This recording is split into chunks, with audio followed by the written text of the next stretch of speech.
The cold morning air bit at Jake Morrison's face as he stood on the metal platform of the Pacific Research Station. The ocean stretched endlessly in all directions, dark and restless under the gray sky.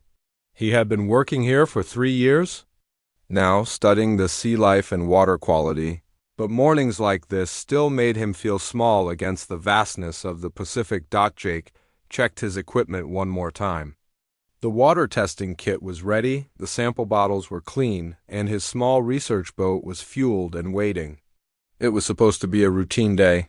He would collect water samples from different depths, check the temperature readings, and look for any changes in the marine ecosystem. Nothing exciting, just the steady work of science. He climbed down into his boat and started the engine. The familiar rumble was comforting as he steered away from the platform.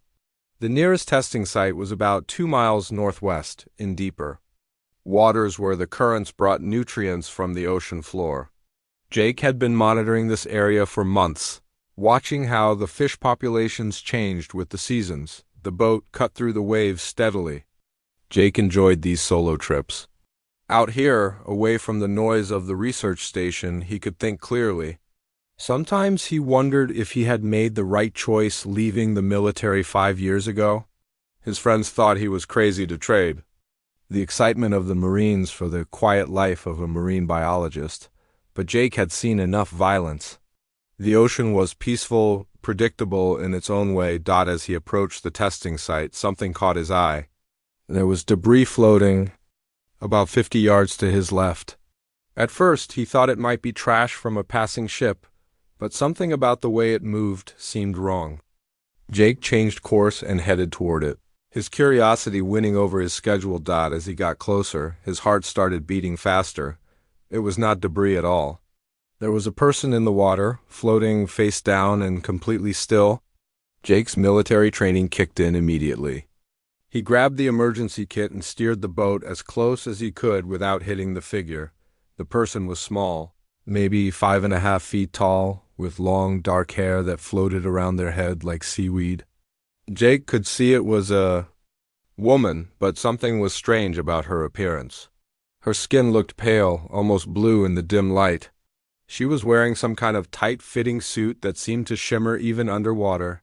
Jake did not hesitate. He reached over the side of the boat and grabbed her under the arms, pulling her toward the boat with all his strength. She was heavier than he expected, and her skin felt cold and strange under his hands.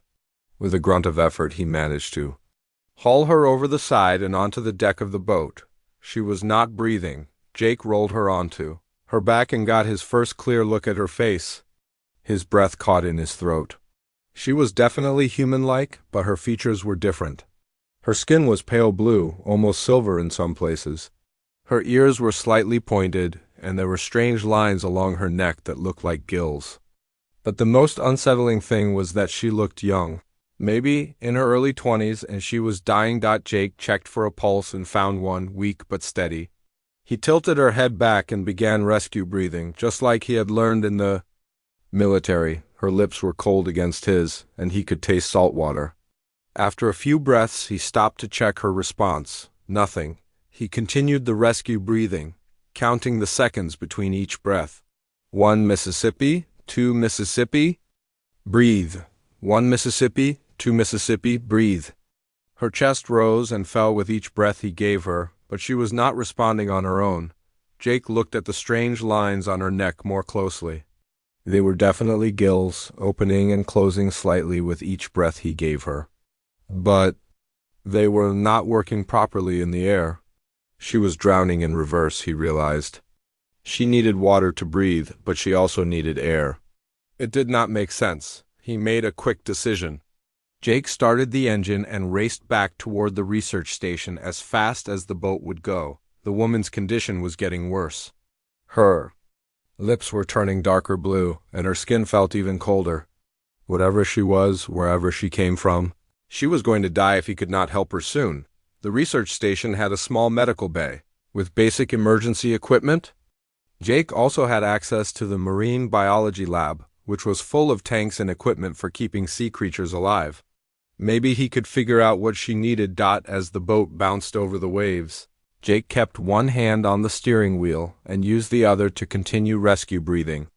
The woman's face was peaceful, almost beautiful, despite her strange features. He found himself wondering who she was and how she had ended up floating in the middle of the Pacific Ocean. The research station grew larger as he approached. Jake could see the other researchers moving around on the platforms, going about their normal day. He would have to be careful about this. If word got out that he had found someone like this, there would be questions he could not answer. The military would probably get involved, and scientists from around the world would want to study her. Jake made another quick decision. Instead of docking at the main platform, he steered toward the smaller dock near his private lab. It was connected to the main station, but he could get her inside without anyone seeing. At least until he figured out what was wrong with her. He tied up the boat quickly and lifted the woman in his arms. She was completely limp, a dead weight that made his back strain. Jake carried her up the metal stairs to his lab, fumbling with the keycard while trying not to drop her. The door beeped and opened, and he rushed inside. The lab was quiet and dimly lit. Jake laid the woman on the examination table and turned on the overhead lights. Under the bright fluorescence, her strange features were even more obvious. Her skin had a metallic sheen, and he could see thin lines of what looked like circuitry running under the surface near her temples. Jake worked quickly, gathering equipment from around the lab. He had several aquarium pumps and oxygen systems for the marine specimens he studied. If she needed both air and water, maybe he could create something that would work for both. He set up a breathing mask connected to a humidifier, then added a small pump that would create a fine mist of seawater. It was not perfect, but it might give her what she needed. Jake fitted the mask over her face and turned on the system. For several minutes, nothing happened. Then, slowly, the gill-like structures on her neck began to move more regularly. The dark blue color started to fade from her lips. Jake checked her pulse again and found it was getting stronger.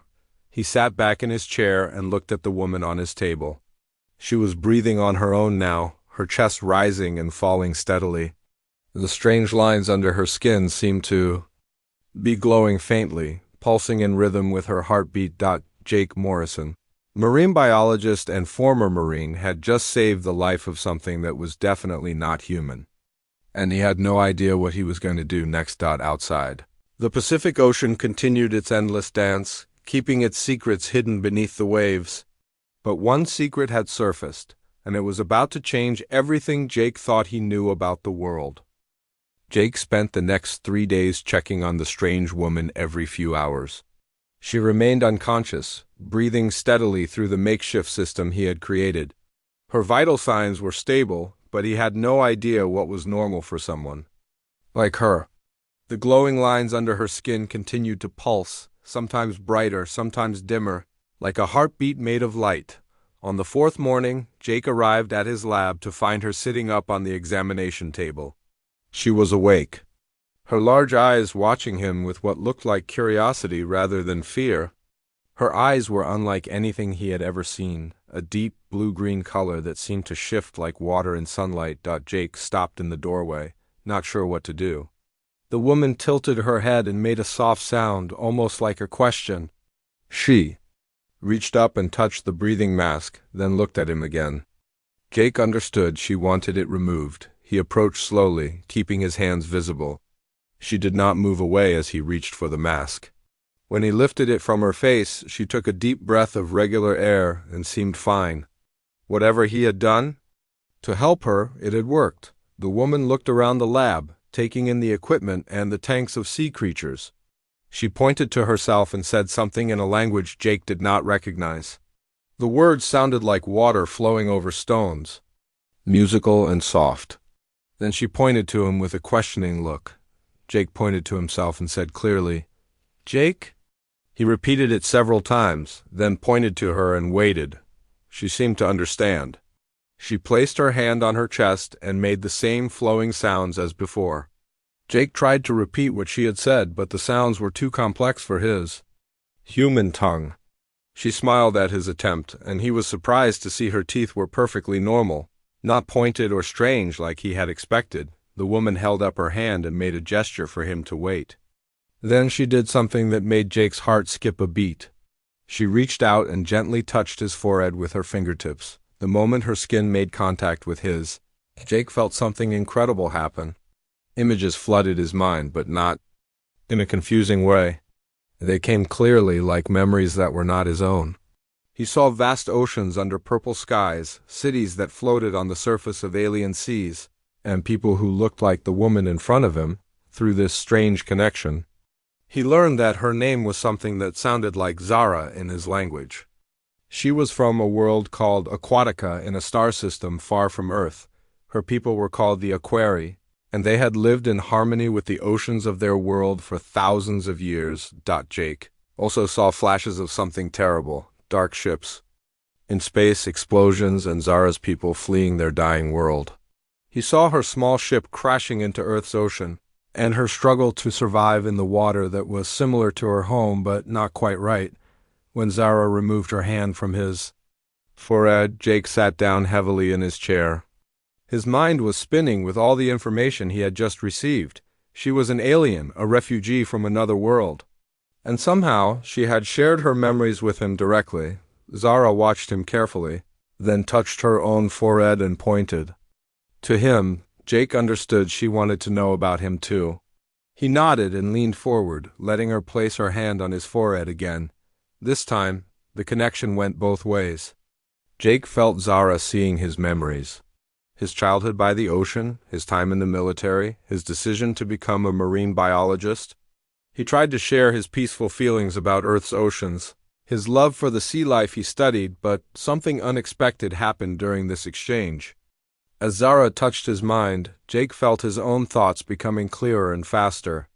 Problems that had been troubling him in his research suddenly made sense. He could see patterns in the data he had been collecting, connections between water temperature and fish behavior that he had never noticed before. When Zara pulled her hand away this time, Jake felt like his brain was working better than it ever had before. The complex equations he used to analyze water samples seemed simple now. He could process information faster, think more clearly, and understand things that had confused him for months. Zara seemed tired after the connection, but she was smiling. Through gestures and the shared understanding they now had, she explained that her people had a special gift.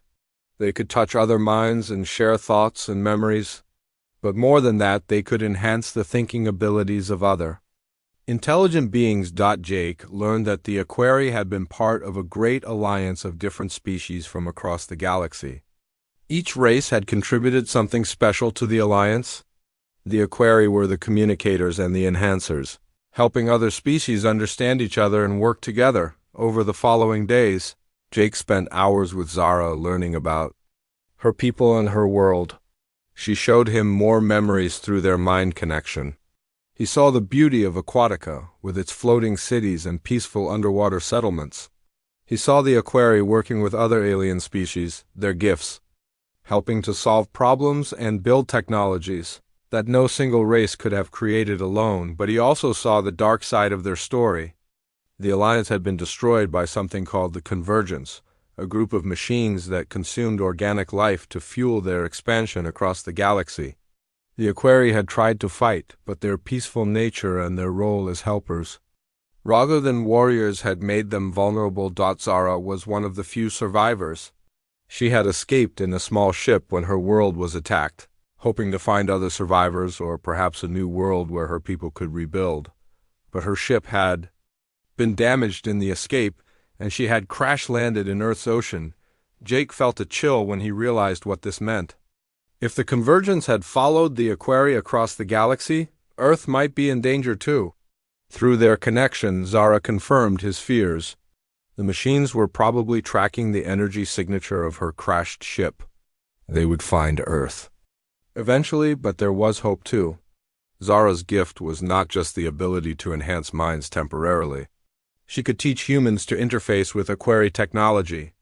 The pieces of her ship scattered across the ocean floor contained advanced computers and weapons that could help defend Earth. The enhancement process was dangerous, though.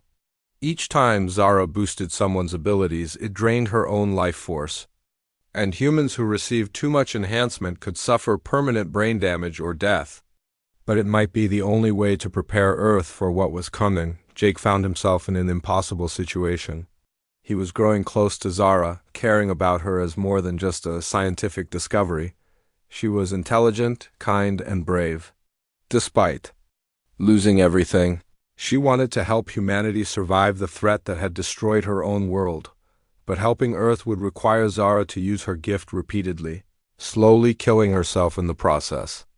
Jake did not know if he could ask her to make that sacrifice, even to save his entire species. As the days passed, Jake noticed that his enhanced abilities were starting to fade. His thinking was still clearer than before, but not as sharp as it had been right after Zara's touch.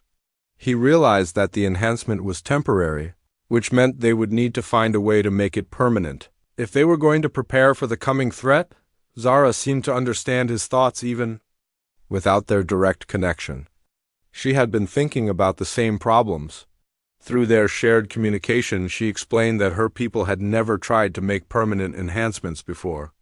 It was possible, but it would require her to give up even more of herself. Jake looked at this brave alien woman who had already lost everything, and was now offering to sacrifice herself for a species she had just met. He knew that their time together was limited, but he also knew that what she was offering might be humanity's only chance of survival outside his lab.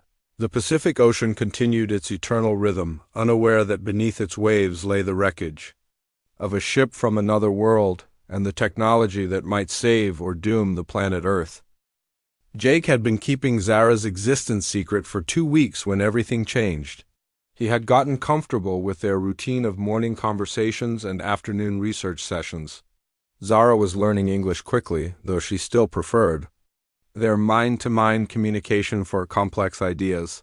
Jake had even started bringing her books about Earth's oceans and marine life, which she studied with intense curiosity. On that Tuesday morning, Jake arrived at his lab to find Dr. Lisa Carter standing outside his door with a concerned expression. Lisa was his closest friend at the research station and one of the few people who had a key to his lab. She was also one of the smartest people he knew, with a sharp mind for patterns and details that made her an excellent researcher. "Jake, we need to talk," Lisa said, holding up a datapad. "I've been analyzing the water samples you've been collecting, and something is very wrong." Jake's heart started racing. He had been so focused on Zara that he had not been paying attention to his regular work. "What do you mean wrong?" "The mineral content in your samples has changed dramatically over the past 2 weeks. There are trace elements that don't exist naturally in Earth's oceans. Plus, you've been missing our weekly meetings and you haven't filed a single report." Lisa stepped closer. "What's going on, Jake?" Before Jake could answer, they both heard a crash from inside the lab. Lisa's eyes widened. "Is someone in there?" Jake knew he could not keep lying to his friend. Lisa was too smart, and she cared too much about him to let this go. He took a deep breath and made a decision that would change everything. "Lisa, I need you to promise me something before I open this door. Promise me you'll listen to the whole story before you make any judgments." Lisa looked at him with growing concern. "Jake, you're scaring me. What's in there?" "Just promise me," Jake said firmly. Lisa nodded slowly. "I promise." Jake opened the door and stepped inside, with Lisa right behind him. They found Zara sitting on the floor next to an overturned chair, looking embarrassed. She had been trying to reach a book on a high shelf and had knocked the chair over in the process. Lisa stopped dead in her tracks. Her mouth opened, but no sound came out. She stared at Zara's blue-tinged skin, her unusual eyes, and the faint glow of the patterns under her skin. "Lisa," Jake said carefully, "I'd like you to meet Zara. She's not from around here." Lisa's scientific mind took over. After the initial shock, she stepped closer, studying Zara with the same intensity she used to examine new species of deep-sea fish. "Those are gills," she said, pointing to the lines on Zara's neck. "And those patterns under her skin are moving." Zara looked at Jake, who nodded encouragingly. She stood up slowly and spoke in her careful English. "Hello, Lisa. Jake has told me much about you. You study the small life in the ocean, yes?" Lisa looked between Jake and Zara, then sat down heavily in Jake's desk chair. This is impossible. Are you telling me you found an alien in the ocean? For the next hour, Jake explained everything. How he had found Zara floating in the water, how he had saved her life, and what he had learned about her people. Lisa listened, without interrupting, her scientific training helping her process the incredible information. When Jake finished, Lisa was quiet for a long moment. Then she looked at Zara and said, "Can you prove it? Can you show me this mind connection Jake described?" Zara looked at Jake, who nodded. She approached Lisa slowly and held out her hand. "It will not hurt," she said gently. "I will show you. Only good memories." Lisa hesitated, then reached out and let Zara touch her forehead. Jake watched as Lisa's expression changed from skepticism to wonder to fear. When Zara pulled her hand away, Lisa was crying. "I saw it," Lisa whispered. "I saw your world. The beautiful cities, the peaceful oceans, and I saw them burning." She looked at Jake with new understanding, the convergence. "They're coming here, aren't they?" Zara nodded sadly. "My ship's signal has been transmitting for weeks. I could not stop it before the crash. They will have locked onto Earth's position by now." Lisa stood up suddenly, pacing around the small lab. "We have to tell someone. The government, the military. They need to know what's coming. And what will they do?" Jake asked. "Lock Zara up? Study her like a lab rat?" "She's not a threat, Lisa. She's trying to help us." Lisa stopped pacing and looked at Zara. "What exactly can you do to help us?" "Jake said you can enhance our minds, but what does that mean for defending against these machines?" Zara's expression became more serious. She gestured for them to sit down, then began to explain in her careful English, mixed with mental images that both Jake and Lisa could now receive. "The convergence is not just machines," she said. "They are machine intelligence that learns from every species they consume. They take the best parts of each race and add it to their own abilities. They have been doing this for thousands of years across the galaxy." Jake felt a chill as he received images of the convergence ships. They were massive, dark constructs that seemed to absorb light itself. He saw them descending on planets, harvesting not just resources, but the very essence of the species that live there. "But my people learned something important before we fell," Zara continued. "The convergence has one weakness. They cannot adapt to rapid change. They study a species, learn their patterns, then create weapons to defeat them. But if a species can change faster than the convergence can adapt, they can be defeated." Lisa leaned forward. "And you can help us change? Make us smarter, faster?" "More than that," Zara said, her eyes beginning to glow brighter. "I can teach you to use a query technology. My ship had quantum computers and energy weapons that your people have never seen. But the technology was designed to work with enhanced minds. Normal humans cannot interface with it." Jake understood now. "You're saying we need to become smarter to use your weapons?" "Yes, but there is more." Zara stood up and walked to the window that looked out over the ocean. "My people were not fighters. We were helpers, connectors. We made other species work together. But humans are different. You are survivors. You adapt and fight in ways my people never could." Lisa was already thinking like a scientist. How many people would you need to enhance? And how long do we have? Zara turned back to them, her expression grave. "The first scout ships will arrive in 6 months. They will study Earth and report back. The main fleet will come 2 years after that. We need to be ready for both." "And the enhancement process?" Jake asked, though he already knew the answer would be difficult. "Each enhancement drains my life force. I can enhance perhaps 50 people before—" Zara did not finish the sentence, but Jake and Lisa understood. She would die saving them. Lisa looked at Jake with new respect. She understood now why he had been so protective of Zara. "We need to be smart about this. 50 people. We need to choose the right 50 people. Scientists," Jake said immediately. "Engineers, military strategists, computer specialists. And we need to recover your ship," Lisa added, looking at Zara. "Where did it crash?" Zara closed her eyes and concentrated. The main section is in deep water about 12 miles from here, but pieces are scattered across the ocean floor. Some of the technology is still functional, but it needs to be retrieved carefully. Lisa started making notes on her datapad. We'll need deep-sea diving equipment, maybe a submarine, and we'll need to do this without attracting attention.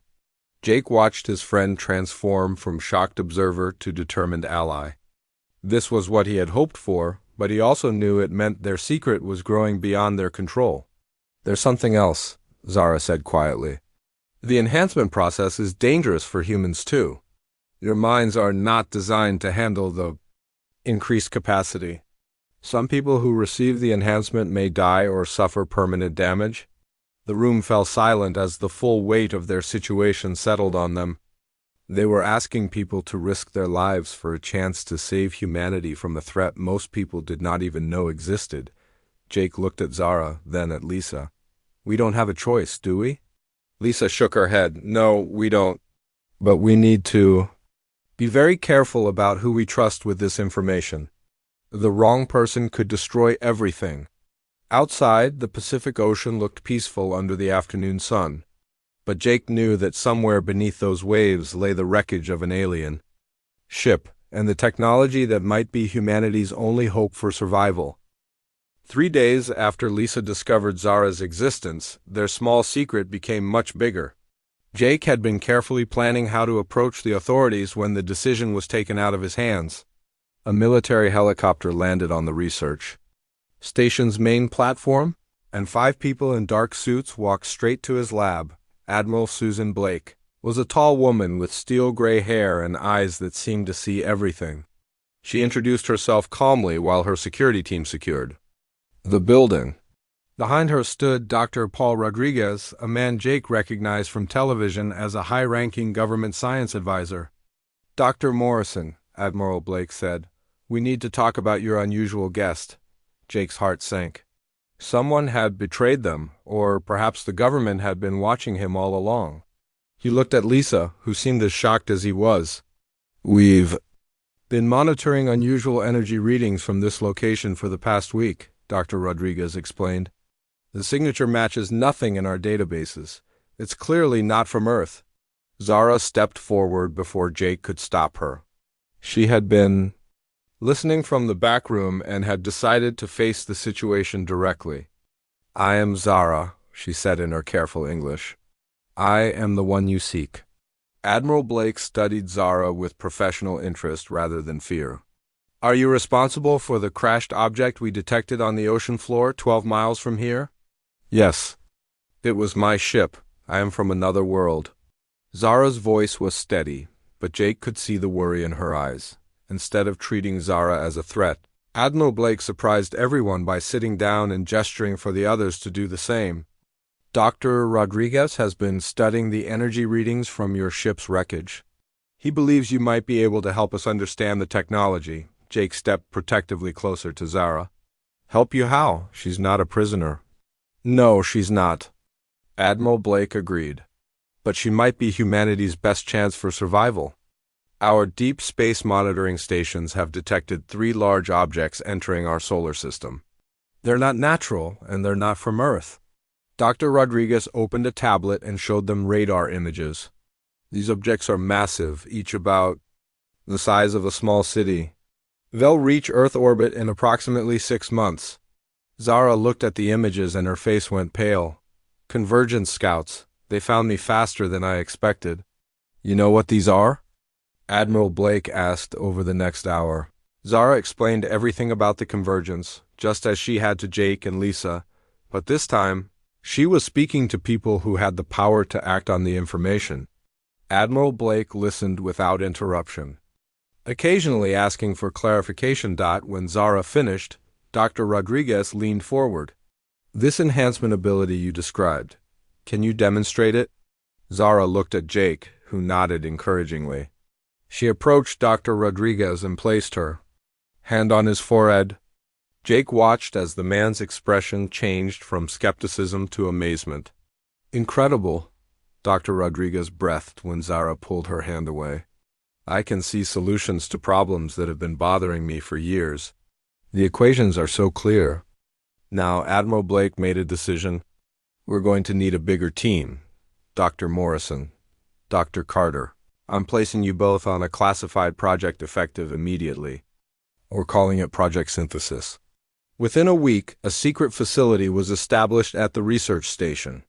The team grew to include Dr. Amanda Foster, a neuroscientist who specialized in brain enhancement, and Captain Ryan Hughes, a military strategist with experience in unconventional warfare. Dr. Foster was fascinated by Zara's abilities but worried about the risks. Every time you enhance someone, you're essentially overloading their neural pathways, she explained during one of their planning sessions. The human brain isn't designed to handle this level of activity. Can we make it safer? Jake asked. Maybe. If we can understand exactly how the enhancement works, we might be able to reduce the risk. But we need time to study it properly. Captain Hughes was more concerned with practical matters. Even if we can enhance 50 people safely, that's not enough to defend the entire planet. We need to be strategic about who we choose. Admiral Blake had already been thinking about this. We need people who can work together under pressure. Scientists who can understand alien technology, engineers who can build weapons, and military personnel who can coordinate a defense. The first volunteer was Dr. Foster herself. Despite her concerns about the risks, she wanted to experience the enhancement firsthand so she could study its effects. Zara was reluctant, but Dr. Foster convinced her it was necessary. Jake watched nervously as Zara placed her hands on Dr. Foster's temples. The process seemed to take more effort than usual, and Zara looked tired when it was finished. Dr. Foster, however, was amazed by the results. It's like having a supercomputer in my head, she said, immediately beginning to work on equations that had been puzzling her for months. I can see patterns in the data that were invisible before, but the enhancement came with a cost. Dr. Foster experienced severe headaches for 3 days afterward, and her enhanced abilities began to fade after a week. More worryingly, Zara seemed weaker after the process. We need to find a way to make this permanent, Dr. Foster said during her recovery. If the enhancement only lasts a week, we'll need to keep repeating the process. That will kill you long before we're ready to face the convergence. Zara had been thinking about the same problem. My people never tried to make permanent enhancements, but theoretically it should be possible. I would need to transfer part of my life essence permanently to the enhanced individual. What does that mean for you? Jake asked, though he dreaded the answer. Each permanent enhancement would take years from my life, but the enhanced human would keep their abilities forever, and they could interface with a query technology indefinitely. Jake felt his heart breaking. He had grown to care deeply for Zara over the past month. She was brave, intelligent, and kind. The thought of her sacrificing herself for humanity was unbearable. There has to be another way, he said desperately. Zara touched his face gently. Jake, this is what my people were meant to do. We were helpers, connectors. I failed to save my own world, but maybe I can save yours. Captain Hughes interrupted. Their moment. We've located the main section of your ship. It's in deep water, but our submarine can reach it. What should we expect to find? Zara closed her eyes and concentrated. The quantum computer core should still be functional. It contains the technical specifications for our weapons and defense systems, but only enhanced humans will be able to interface with it. What about the weapons themselves? Admiral Blake asked. Some may be recoverable.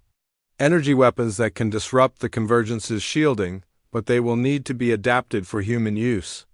Dr. Rodriguez had been analyzing the crashed ships. Energy signatures. The power source is beyond anything we've ever seen. If we can understand it, we might be able to power defensive systems for the entire planet.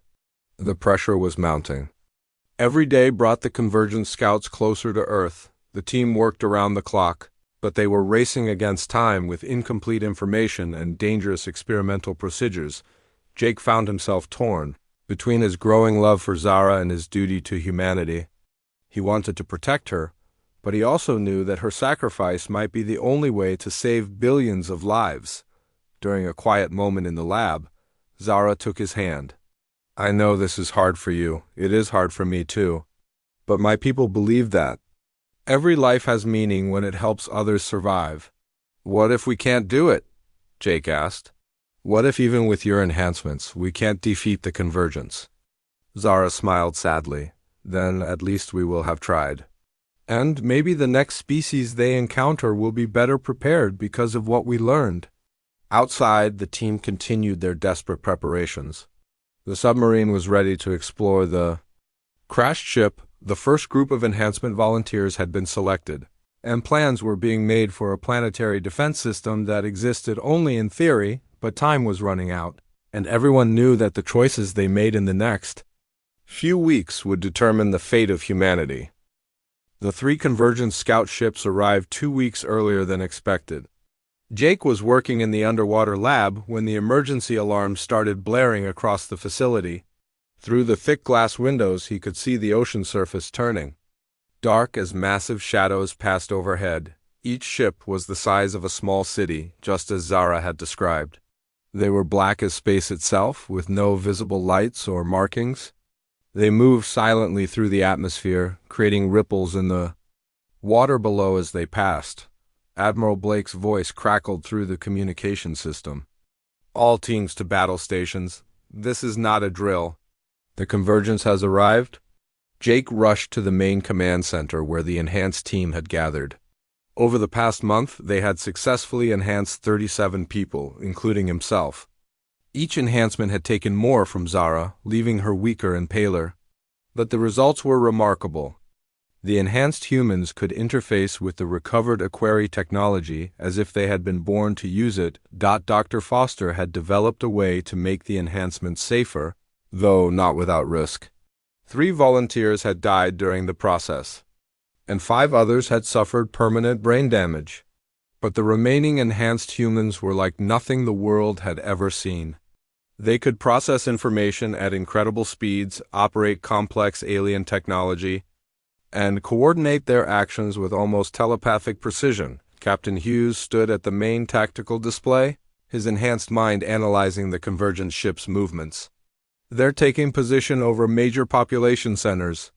New York, London, Tokyo. They're scanning our defenses and communication systems. Jake found Zara in the corner of the command center, connected to a chair that interfaced with the HFY computer core they had recovered from her ship.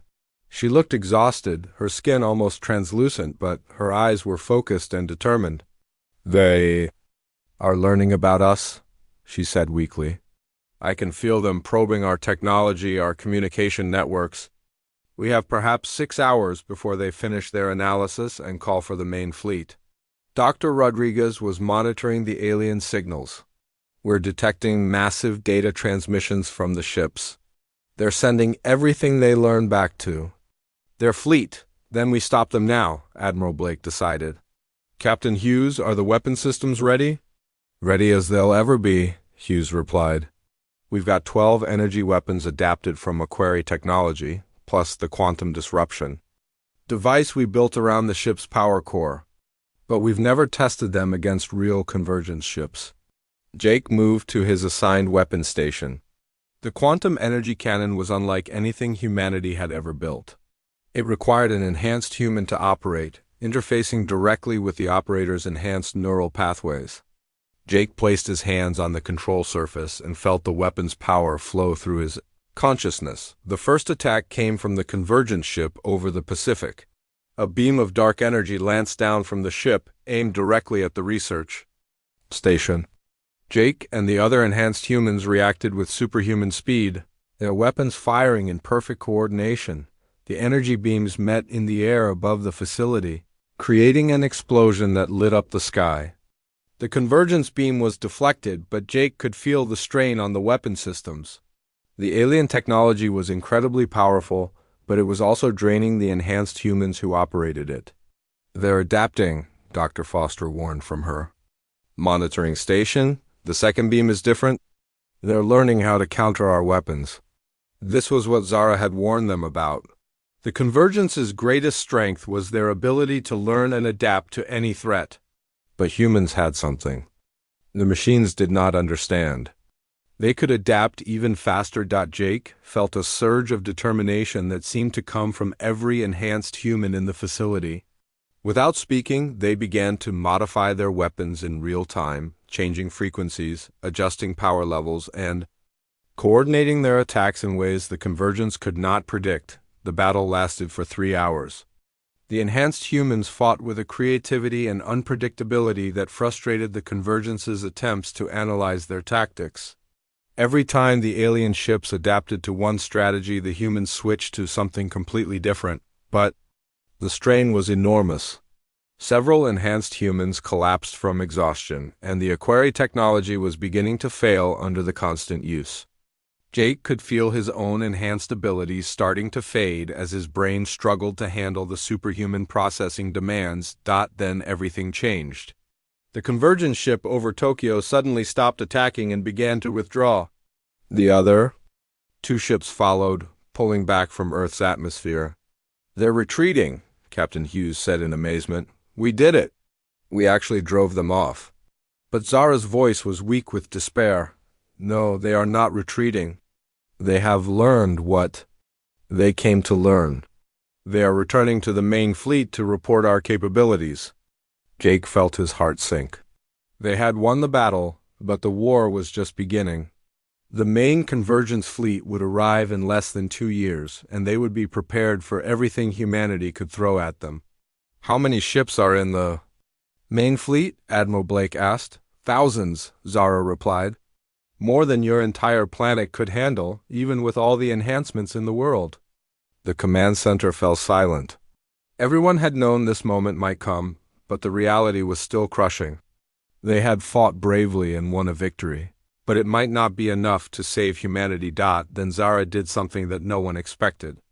She disconnected from the Aquari computer and stood up, her frail form somehow radiating strength and determination. "There's one more thing I can do," she said. "One final gift I can give to humanity." Jake rushed to her side. "Zara, you're too weak. You've already given us everything." She smiled at him with the same gentle expression she had shown since the day he pulled her from the ocean. "Not everything. I can give you something my people never had. I can give you the ability to grow." Before anyone could stop her, Zara placed her hands on the main Aquari computer core. Her body began to glow with the same light that had always pulsed beneath her skin, but now it was brighter, more intense. "The enhancements I have given you are temporary," she said, her voice echoing strangely as her life force flowed into the computer. "But I can create a permanent template, a pattern that will allow humans to enhance themselves and others safely." Jake watched in horror as Zara's form began to fade. She was literally giving her life to create this final gift. "You will not need me anymore," she continued. "The template will teach you everything my people knew about enhancement and technology. But more than that, it will allow you to improve on our knowledge, to become something we never could." The light from Zara's body flowed into the computer core, and suddenly Jake felt something incredible happening. The enhancement template was spreading through the quantum network, reaching every enhanced human on Earth simultaneously.